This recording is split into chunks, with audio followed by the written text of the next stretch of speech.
Why do people leave the UK? London, the capital of England, one of the richest cities in the world, an economy worth over $500 billion. That is, if London were a country, it would be the 26th largest economy on the planet, right up there with Norway. But behind its staggering wealth lies a very different picture. And I don't just mean that the British eat as if German planes were still flying over their heads. By 2023, the City Council estimates that more than 1 in 50 people in London will be homeless. The rate of homelessness in the UK capital has increased by more than 50% in just 10 years. This means that the UK has the highest rate of homelessness in the developed world. The second paradox is that the income of British people has remained almost unchanged since 2008. In other words, wages have not increased, while rice, firewood, oil and salt have all increased rapidly. It is no surprise that people have started to leave the UK as quickly as Gen Z has left the city in the blink of an eye, leaving them no time to change their clothes. In general, UK cannot be blamed, nor can these people be blamed. Because the same job in New York, you can earn twice as much as in London, while the cost of living is only about 1/3 higher. Every year, more and more young, highly skilled workers leave the UK to find new horizons. The brain drain is especially evident in the National Health Service (NHS), which is the pride of the UK, where everyone can use important services without having to pay 100% of the costs. But right now the NHS is in crisis. There is a severe shortage of doctors and nurses, wages are low, and working conditions are getting worse. Meanwhile, a wave of migrants is flooding into the UK. Contrary to popular belief, the majority of them are not refugees or economic migrants, but international students seeking to benefit from the UK education system. Put simply, the two opposing waves of migration have replaced the UK's high-quality workforce with lower-skilled workers and non-workers. This is bad for any country, as it reduces productivity and the quality of goods and services. The question is, why has all this happened to a country as seemingly wealthy as the UK? Are Britain's best days behind us? The empire that never sets on the sun, the twilight of history? The wonder is that not so long ago, Britain was still one of the most attractive destinations for young, skilled workers from around the world. Many Britons feel the same way. A recent survey found that 2/3 of those interviewed thought life was as good as it was in the 1990s and 2000s. Yep, and not just because of Spy Girl. Brits remember the 1990s like we remember love, because it was a period of real economic glory. Since 1992, Britain has enjoyed its longest period of uninterrupted growth since World War II, thanks to a combination of structural reform, monetary policy, and a favorable global environment. During this period, the financial sector played a key role in the economic success. Credit grew rapidly, especially in real estate lending, spurred spending, consumption, and investment regulation reform. All of this made the UK an attractive investment destination. The only problem was that during this decade, the UK continued to shift towards a service-oriented employment model. The economy was still thriving, but the service sector could not provide the broad-based employment that manufacturing could provide.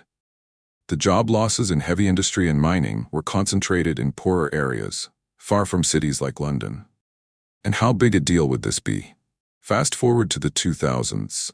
The financial crisis of 2008 exposed the weaknesses of the economy, showing how the UK was over-reliant on financial services and underinvesting in other key areas. These problems have compounded into the problems the UK faces today, such as an overfunded NHS, the housing crisis, and aging infrastructure. Perhaps the biggest problem facing people living in the UK is housing. Not only is there not enough housing to live in, but the homes that are available are beyond the reach of most people.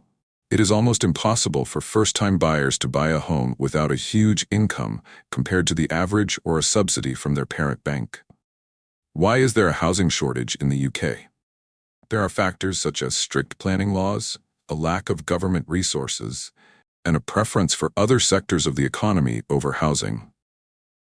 In the late 1970s, the UK government introduced a policy that allowed people to rent public housing and buy homes at the lowest discount rate.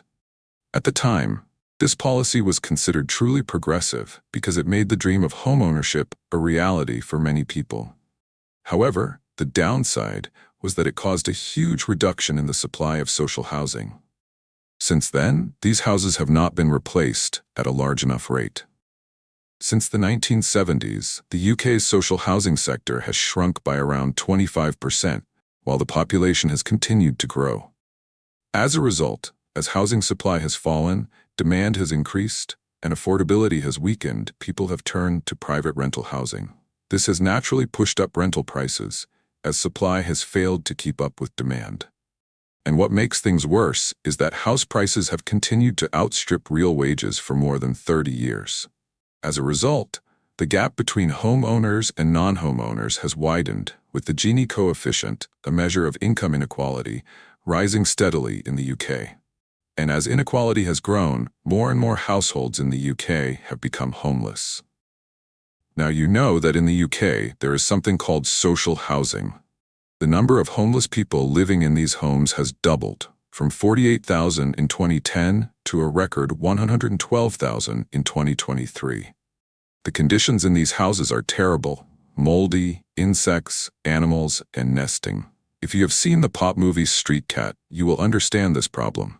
Moving from place to place, this disruption causes adults to quit work, children to quit school. It creates a vicious cycle. Because once you have to live in this situation, you even lose the opportunity to get a higher income job in the future. These problems cannot be solved overnight, and the young are the group most affected. While the elderly have accumulated wealth, owning a second or third home, today's young people in Britain can only dream of a house and children. Stagnant wages, soaring property values, and sluggish economic growth mean that young people have fewer opportunities to progress their careers. Put all these factors together, and it's no surprise that some of the UK's most talented individuals are leaving for countries like the US, Australia, and New Zealand. Which brings us back to what I said at the start of the video. Britain's high-quality workforce has been replaced by lower-skilled workers, leading to lower productivity.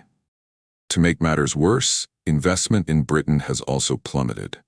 Companies invest 20% less than their counterparts in the US, France, and Germany, leaving Britain in the bottom 10 of the Organization for Economic Cooperation and Development, OECD.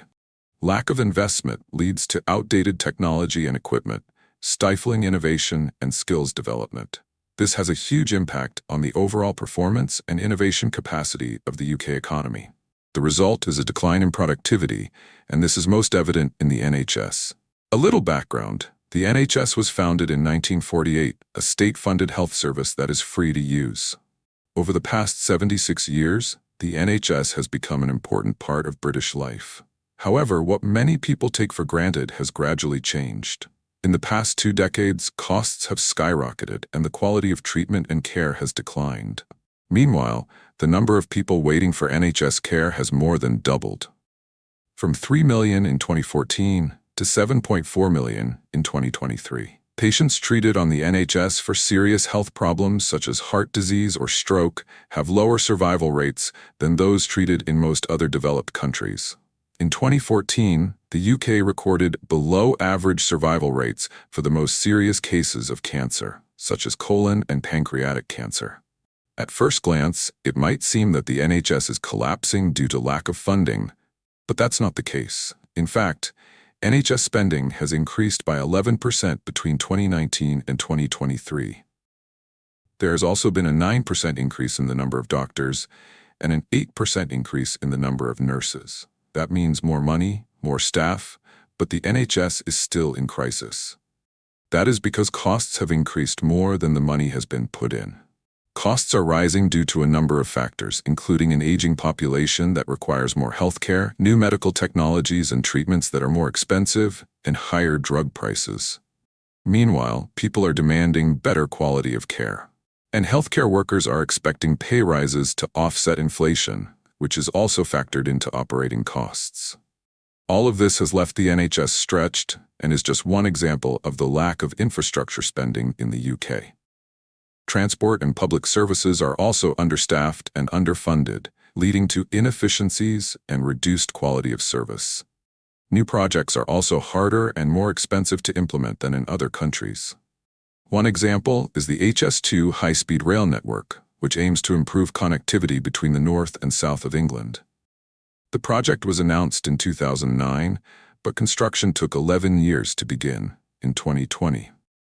By that time, the proposed cost of construction had risen from £37 billion to over £100 billion, all just for the project to be abandoned in 2023.